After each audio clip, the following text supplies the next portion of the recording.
பத்திரிகை நண்பர்களுக்கும் ஊடக நண்பர்களுக்கும் பெரியவங்களுக்கும் என் தலைவன் சூப்பர் ஸ்டார் அவர்களுக்கும் என்னுடைய வணக்கத்தை தெரிவிச்சுக்கிறேன். முதல்ல நான் ஒரு 3 பேருக்கு நன்றி சொல்லணும். இந்த கேட்டு உள்ளே வர்றதுக்கு எனக்கு தகுதி இருக்கா இல்லையான்னு எனக்கு தெரியாது. இந்த வீட்டு ஃபங்க்ஷனில் ஒரு மேடையில் உட்காந்துட்ருக்கேன். அதுக்கு 3 பேருக்கு நான் நன்றி சொல்லணும். என்னை வளர்த்து எடுத்து இந்த இடத்துல நிற்க வச்சு என்னை தாய்க்கு என்னுடைய நன்றியை தெரிவிச்சுக்கிறேன். அதுக்கப்புறம் என்னை ஃபீல்டு கூப்பிட்டு வந்த சூப்பராய மாஸ்டர், என்னுடைய சூப்பர் ஸ்டார் ரஜினிகாந்த் அவர்களுக்கு என்னுடைய தேங்க்ஸ் சொல்லிக்கிறேன். ஏன்னா இவங்க ஹெல்ப் பண்ணலாம் நான் இப்போ இந்த மேடையில் இந்த குடும்பத்தில் வந்து உட்காந்து ஒரு ஃபங்க்ஷனில் கலந்துக்கிட்டு அந்த பேசுகிற வாய்ப்பே எனக்கு கிடச்சிருக்காது. அதுக்கப்புறம் விக்ரம் பிரபு சார், ரொம்ப நல்லாயிருக்கு. ட்ரெய்லர் பார்த்தோம், டீசர் பார்த்தோம். இது எப்படி இருக்குன்னா, கான்ஃபிடென்ட் தான் வந்து ஒரு மனுஷனை பெருசாக ஜெயிக்க வைக்கும். தன்னம்பிக்கை இல்லைன்னா எவ்வளோ பெரிய விஷயம் இருந்தாலும் நம்ம தோற்றுடுவோம். ஸோ நீங்கள் அந்த ஸ்க்ரீனில் ப்ரெசன்ஸ் பார்த்தீங்கன்னா எல்லா படத்தோடையும் இந்த படத்தில் டான்ஸும் சரி ஃபைட்டும் சரி ரொம்ப கான்ஃபிடெண்ட்டாக பண்ணியிருக்கீங்க. உங்களுக்கு என்னுடைய வாழ்த்து. எல்லாம் சொல்லுவாங்க, பெரியவங்க சொல்லுவாங்க, கேமராவுக்கு முன்னாடி போய் நிற்கும்போது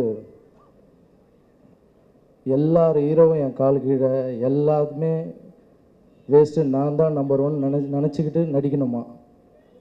கேமரா முன்னாடி நிற்கும்போது நான் தான் சூப்பர் ஸ்டார் நினச்சி நடிக்கணுமா. அந்த ஷார்ட் ஓகே ஆகி பின்னாடி வந்தோடனே எல்லார் கால் கீழியும் நான் ஒன்றுமே இல்லைன்னு நினச்சிக்கணுமா. ஸோ உங்களுக்கு அந்த கான்ஃபிடென்ட் லெவலும் இருக்குது. இங்கே பார்த்தீங்கன்னா மேடையில் செருப்பு இல்லாமல் அங்கே நிற்கும்போது பிரபண்ணம் கூட பார்த்தீங்கன்னா இந்த மேடை வந்து ஒரு கோவிலாக நினைக்கிறாங்க. ஸோ அந்த தன்னடக்கமும் இருக்குது உங்களுக்கு. வாழ்த்துக்கள். இந்த ஹோல் டீமுக்கு என்னுடைய நன்றியை தெரிவிச்சுக்கிறேன். இந்த ஹோல் டீமுக்கு என்னுடைய வாழ்த்தையும் தெரிவிச்சுக்கிறேன். அதுக்கப்புறம் மியூசிக் டைரக்டர், ரொம்ப நல்லாயிருக்கு. புது படம் ரொம்ப நல்லா பண்ணியிருக்கீங்க, வாழ்த்துக்கள். பிரபண்ணா ரொம்ப தேங்க்ஸ்ண்ணா, இந்த மேடையில் என்னையும் வர வச்சதுக்கு ரொம்ப தேங்க்ஸ்ண்ணா. அதுக்கப்புறம் விஷால் சார் சொன்ன மாதிரி ஒரு படத்துக்கு வந்து 3 நாளைக்கு அப்புறம் நீங்கள் விமர்சனம் சொல்லுங்கள் அப்படின்னு சொல்கிறாரு. இனிமேல் கேட்காதீங்க விஷால் சார், ஏதாவது ஒரு ஆர்டர் போடுங்க. ஏன்னா இந்த 4 பேர் எல்லாரையும் நாங்கள் சொல்லலை, எல்லாருமே நல்லா தான் பண்ணுறாங்க. ஒரு 4 பேர் முடிச்சுட்டு வந்து அந்த 5 நிமிஷத்தில் உட்காந்து பேச ஆரம்பிக்கிறாங்க சார் அவங்க. ஸோ இது வந்து நிறைய தடவை சொல்லி பார்த்துட்டோம். தயவு செஞ்சு இதை பண்ணி கொடுங்க, கொஞ்சம் ஹெல்ப் பண்ணுங்கன்னு சொல்லி ஏதாவது ஒரு ஆர்டர் போடுங்க. எல்லாத்துக்கும் போராடி தான் ஜெயிக்கணும்னு இருக்குது. சினிமா கூட அப்படி போராடணும். நம்மள ஜல்லிக்கட்டு மாதிரி ஒரு இடத்துல உட்காருங்க, நாங்கள்லாம் வந்து உட்காரோம், ஜெயிச்சு காமிச்சிடலாம் ஈஸியாக. இல்லை சார், ரொம்ப வலிக்குது சார், நிஜமாக சொல்கிறேன். ஒரு வார்த்தை கூட தப்பாச்சுன்னா, ஏன்னா மீடியா சொல்கிறது தான் வந்து வெளியே வந்து நம்புகிறாங்க. ஒரு கிராமத்தில் இருக்கவங்களும் என்ன நம்புகிறாங்க, ஓ இது வந்து சொல்கிறாங்க, மீடியாவில் சொல்கிறாங்க, எஸ் கரெக்டுன்னு அப்படி நம்புகிறாங்க.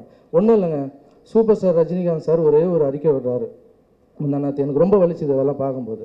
அண்ணன் வந்து ஒரு மீட்டிங் அரேஞ்ச் பண்ணியிருந்தார், ரசிகரெல்லாம் மீட் பண்ணணும்னு சொல்லி. எல்லோரும் தனித்தனியாக மீட் பண்ணணுன்னு ஆசை, ரசிகர்களுக்கு எல்லாருக்கும் தனித்தனியாக மீட் பண்ணணுன்னு ஆசை.